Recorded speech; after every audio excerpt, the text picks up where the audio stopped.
thank you for being here on this very nice summer day. My name is Valentina Kuskova, and I'm representing a research group from University of Notre Dame called AIM3D, which stands for AI-based modeling and democratic development fund. We use lots of different computational tools, among them social network analysis. So this presentation is about our attempt to understand democracy better with some of the methods from social networks. Our group is working in a variety of different directions. I will return to the slide at the end of the presentation, but just recently we had some articles coming out, mostly in computer science venues, such as ACML, KDD, etc. So this study is part of a larger research program that's aimed at data-driven understanding of democracy, mostly based on VDEM, or Varieties of Democracies dataset, and modeling that is more advanced than typical linear approaches allowed us to do even 10 years ago. So the first question is really about what is democracy, and that's a much deeper question than we can answer with one article or even with a series of articles. So we start with smaller questions, and the first one is which institutions drive democracy? And so democracy is not one thing.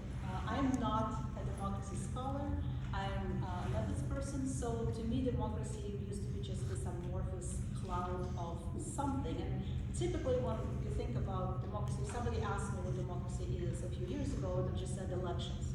Well, there is much more to democracy than just elections. And so we are using multiple components of democracy. There are 16 major that come out of VDEM dataset. And those components are nodes that we analyze, because each one of them develops independently, but also in close relationship with other types of democracy.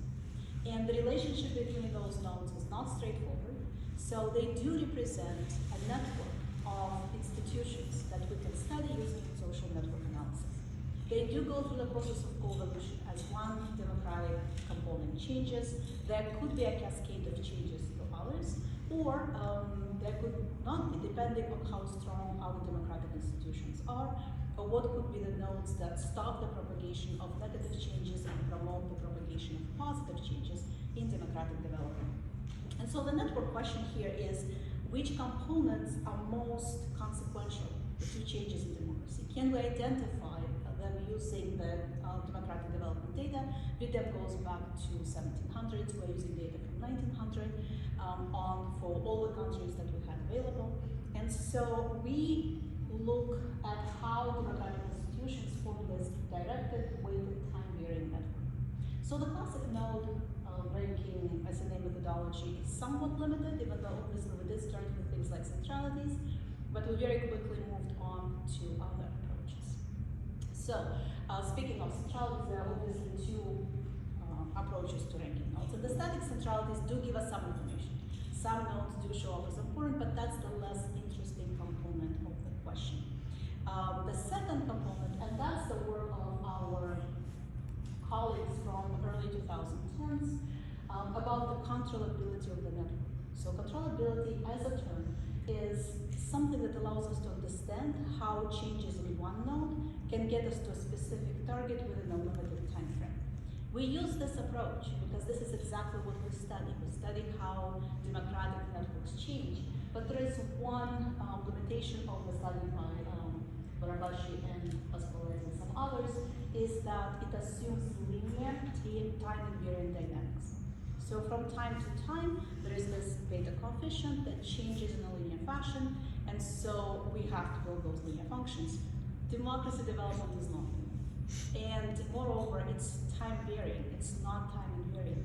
So we decided to extend this work, and in order to overcome some of the limitations of the existing studies. So there are some non-linear approaches that allow us to study democracy, but they're somewhat limited in the fact that do not include the networks components.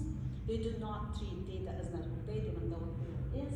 And there are some varying components that are very well developed, but they are not as versatile as what we wanted to do, because we wanted to see how a shock propagates through a system, and traditional time varying, such as vector autoregressions or neural networks with the impulse response functions, were not giving us enough of of the information. It did not give us that co-evolution. We could only look at from one node forward without the node interaction. So, as a result of these very complex dynamics in networks, it's not a single matrix. It's multiple matrices that differ from each other, not only from time to time, but even between within country to country, or between different countries. So variability exists on every single level. So this is highly heterogeneous data. And so we use the approach that would allow us to modify the gray matrix controllability and extend it to this very complex data. So we are proposing what we're calling as emergent contribution of a node. That is allowing us to see the dynamic leverage of a learned network, and it evaluates every node going forward every single time. So the networks that we have, basically it has two components. The estimated system that can use any function. So you can use whatever function you want, from which we just build the Jacobian, but the function can be linear, so it's just a special case, but it can also be nonlinear. And we can also use a network approach. What we use is neural additive vector regression, or the more variant that we use for the system. The network itself, or the Jacobian, is directed weighted linear. So that is exactly the object of our study. So we look at that network to see how it propagates. And that allows us to look at local edges forming the Jacobian matrix, and allows us to see or identify any differentiable model. That's the only requirement that we have. And then, of course, the Jacobian engine is the marginal effect of component J and component I. As we go through the measure itself, we call it EJ, it's an emergent contribution measure. The mathematics of it is relatively elegant, even though it does require some compute to get through it. But basically what we do is we perturb the node J, we propagate along the functional trajectory, and some of the papers I referred to earlier allow us to extract those functions from the causal matrix that we identify using the Navarre model in vision. And then we just look at what does the impact mean. So we are at the stage of this research, so we'll not be presenting a whole lot of results, because we are at the stage of research where we're trying to identify what are those functions that we're looking at. So we have identified multiple functions. We do see that this emergent contribution can predict a potential for democratic changes. So it actually precedes actual changes if they take place, but also it demonstrates the states where changes could take place, but they do not. And so originally we are from Russia, and there were protests in 2011, 2012, which we could actually see in those functions that we generate, but they didn't lead to any democratic changes. So the potential was there. It's identifiable through the functions that we have, but we don't yet know how other components influence this one perturbed node in order for these changes to propagate or not. So we extend existing SMA measures. So it's not that we're trying to generate something new, no. It's really the extension of the controllability work from about 10, 15 years ago. And so we do have, with the node average controllability gradient, we do have the exact reduction, and we do have a network. So when does the answer change? How can we see what our measure contributes beyond what's already available? Because I'm sure some of you are looking at this and saying, you just gave us another measure of centrality. Yes and no. Because there are different types of relationships between nodes, within nodes, across time, and between different countries at which we build these networks. So there is a static relationship with very low changes. There is a smooth drift, and we contribute almost nothing to a smooth drift. So because it actually collapses to the controllability measure itself with a smooth drift, because that's exactly what it is. Now, there could be persistent reroute where there is a relationship that goes in one direction. It may not be linear, but if it goes in one direction, even if it zigzags, it could be approximated by a linear function. So the controllability score, again, works. Where our measure contributes the most is when the relationship is sign changing. So democracy goes up and then it goes down. So obviously a linear function won't capture that relationship. And there are other types of relationship which goes up and down, and that could be, I mean, in basic forms, it could be any form of polynomial, which would not reduce exactly to a linear function. So that's where our measure contributes the most. And it so happens that democratic development lots of times is sign changing. So there are troughs, there are highs, there are lows. Some democratic institutions develop. There are very few countries in the world where democracies are developed and relatively stable. There are still lots of changes happening. I think we're still trying to understand what the democracy is. And so for those sign changing measures, this is where our measure contributes the most. Now, another question that we can address, and that I already mentioned, we're using the data set. It has all 16 components of democracy. Only 89 countries have complete data from 1950 to 2024.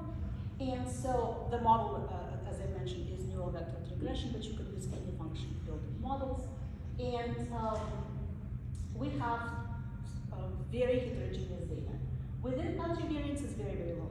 So the within country variability stays so low that Professor Michael Koppich, who is one of the PIs of this group, he calls it punctuated equilibrium. So when democracy stays at a certain level, then there could be sharp drop or sharp increase depending what happens, and then it stays at the same level again. However, when we look at one-step network influence, then that correlation is much, much higher. So now that gives us an ability to answer the question, which institutional capacities or which components of democracy actually carry the system. And across multiple countries, multiple years, different democratic regimes, different time periods, because obviously from 1950s to now, there have been serious changes in the world. So there is post-World War II period, then there are 70s, then there is 1991 when the world changed quite a bit with the dissipation of the Soviet bloc. So what we have identified is that two components, freedom of association and freedom of expression, are the two components that universally drive democratic changes, and the top components. So if a regime starts attacking freedom of expression and freedom of association, that's when democracy will decline. If these two start to grow, that's when democracy grows. Now when it comes to the bottom tier, direct vote, remember I told you, I asked what the democracy is really, and I always thought of democracy as the ability to vote. Well, it turns out direct vote has actually almost no impact on democratic changes. Ability to have direct vote. And again, using Russia as an example because that's the country I know, that's the country that still has voting system. Putin still says he is a legitimately elected president. Well, there is no democracy left, right? Another one is suppression. So these two are on the bottom. Now the other components, they vary widely. And really that depends on the country, depends on the time, and the task before us is to understand how these changes happen and what are some of the trajectories of that democratic development.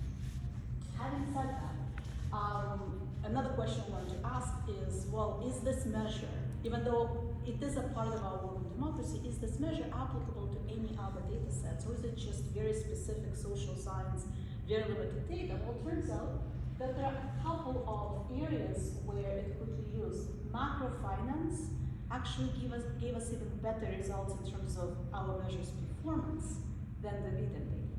Now that makes sense because financial markets go up and down. That's a very sign-changing function. And let's say if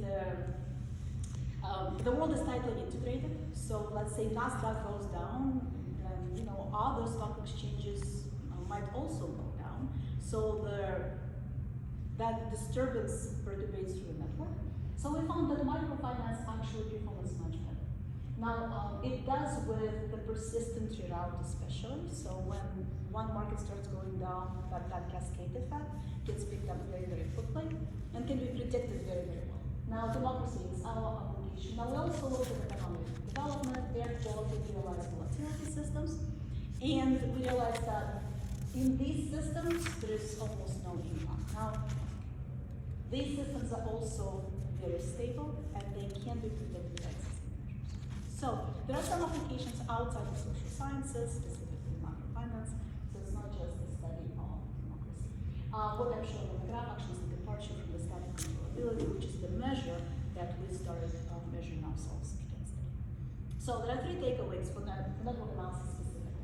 First of all, I think we already know that centrality is not equal to variance, but also leverage is not equal to centrality. So that a node can be highly central but might have no influence, especially in the highly dynamical and side-changing systems. There is no penalty involved, so when dynamics are static, when there is not much going on, this EJ is exactly collapsing to the average control area. And it's a descriptive measure. It allows us to see that high leverage is not just more important. It means the shocks propagate, and we can understand the functions through which shocks propagate. So we can draw those functions, and like I said, this is right now a work in progress, so probably next year we can show you where we've gotten with that. And so, what the measure is and is not, I think, is also an important way to address the question. It is a finite horizon by design. Static controllability is also finite horizon. So it's not, we cannot model infinitely into the future. We cannot also take an infinite number of lags. It does have the estimation noise. So social science data is by definition more noisy because those are the factors that we're working with. And so because we have this, we have fitted Jacobians, so of course there's going to be some limitation of how much we can do with that. There is a validity boundary. If we start increasing amplitude to extreme levels, where we increase it 2 to 3 times of the actual signal, then the local linear approach degrades. So, and any advantage that we have disappears. So, if the shock is so big, let's say Putin starting a war, then we're not going to predict what happens to that country, right? In terms of democracy, because it's not with this measure at least, because the shock is just too much to absorb. And then, of course, leverage is not important. In the estimated system, direct vote is one of the most important measures, but like I said, it's not showing us any ability to predict what will happen to the democratic system. And so we are going from the static typology to the dynamical leverage, and it allows us to evaluate dynamic networks. It generalizes some of the methods that are already available, and it's really done on the varieties of democracy data set. This year marks 10th anniversary of TDEM, and now looking at how much we can do with that data. It has over 200 different variables. The components of democracy are integrated indices, the ones that I'm talking about, but so much more work can be done with it. Working with it now, we realize that the data set was probably before its time. It was released before all of these sophisticated methods were available. And now we can learn a lot more from democratic systems than we could before. And so that's the target of our work. You're welcome to reach out to us. We'd love to find collaborators who can help us move this project forward. So we do have publications list, our website, we have a LinkedIn page, and then we have a YouTube channel where we post our seminars and conference presentations and other presentations.